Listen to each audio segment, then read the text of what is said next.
Bonjour ou bonsoir et bonne vie à vous, que ce soit du jour ou du soir. Dans le prolongement des émissions précédentes, j'aimerais aussi préciser quelques points.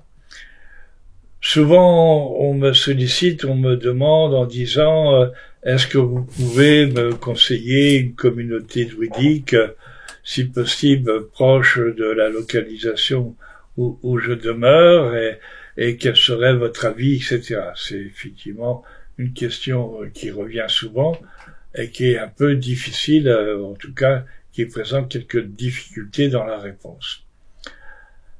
Alors, ce serait peut-être le sujet même d'ailleurs de cette émission.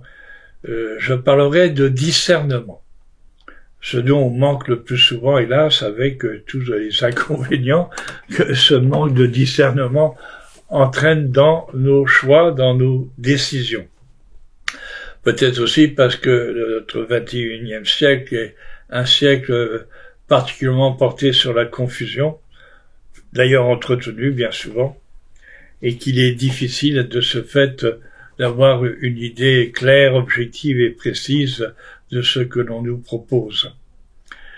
Donc, un premier point conséquent et important, ce dont je peux dire après 42 ans et plus de cheminement au sein même de cette tradition, c'est que la tradition en tant que telle, sa spiritualité, sa philosophie, sa culture, tout ce qu'elle enseigne, par elle-même ne faillit pas. Je n'ai pas trouvé dans tout ce corpus-là, dans toute cette conceptualisation, je n'ai pas trouvé de failles, de choses qui me choquent, qui me heurtent, avec laquelle j'aurais des difficultés d'entendement. Et par contre, je l'ai trouvé par ailleurs dans d'autres cultures et d'autres traditions. Et c'est justement parce que j'ai pu faire preuve de discernement que j'ai pu mieux orienter mes choix et mes décisions. Parce qu'on peut très facilement se fourvoyer au sein d'un groupement ou d'une communauté dont peut-être les apparences ne sont pas si nettes et si claires qu'elles se devraient. Et nous sommes confrontés, comme toute communauté humaine d'ailleurs, dans le domaine de la druidité, dans le domaine des druidisants, là aussi à, disons, des groupements, des communautés qui peut-être, du fait même des personnes qui les animent, desservent plutôt qu'elles ne servent cette tradition.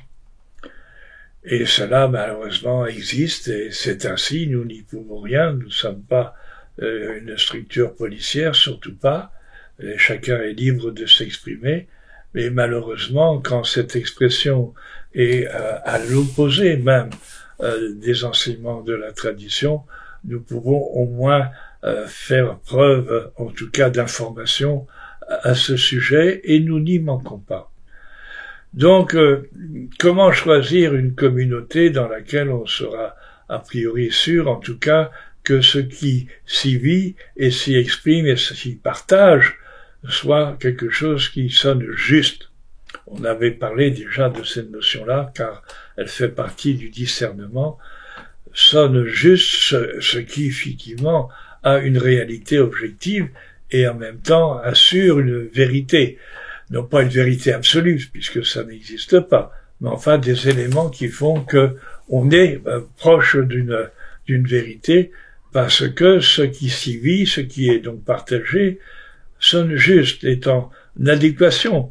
C'est-à-dire que les paroles qui sont proférées trouvent des actions qui sont conformes à cette pensée exprimée, et non pas, comme ça arrive malheureusement, totalement, encore une fois, opposées à cela.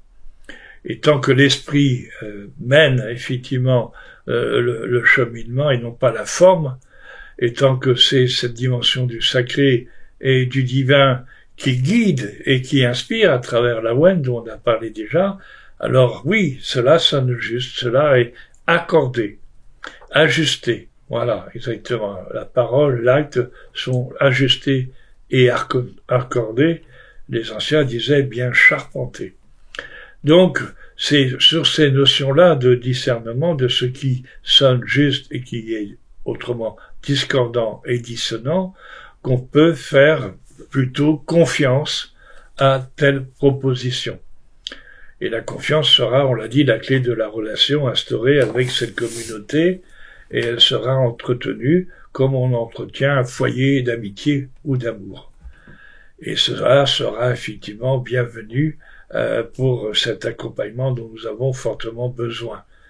Car c'est avec les autres que nous apprenons à nous connaître, et les autres, ce n'est pas forcément l'enfer de Sartre, mais en tout cas un miroir bien utile, en tout cas pour mieux connaître les reflets de notre propre visage. Donc voilà, important que l'on peut donner à cette dimension du discernement. Donc quand vous êtes appelé à aller vers une communauté, allez-y en confiance, avec respect, avec attention, avec considération, humblement, et puis vous verrez bien au fur et à mesure de la fréquentation que vous aurez de cette communauté, si vous êtes accordé à celle-ci, si celle-ci est accordée à vous-même, et dans quelle mesure vous pourrez continuer à cultiver cette amitié et cette fraternité ou pas. Donc, œuvrons en discernement.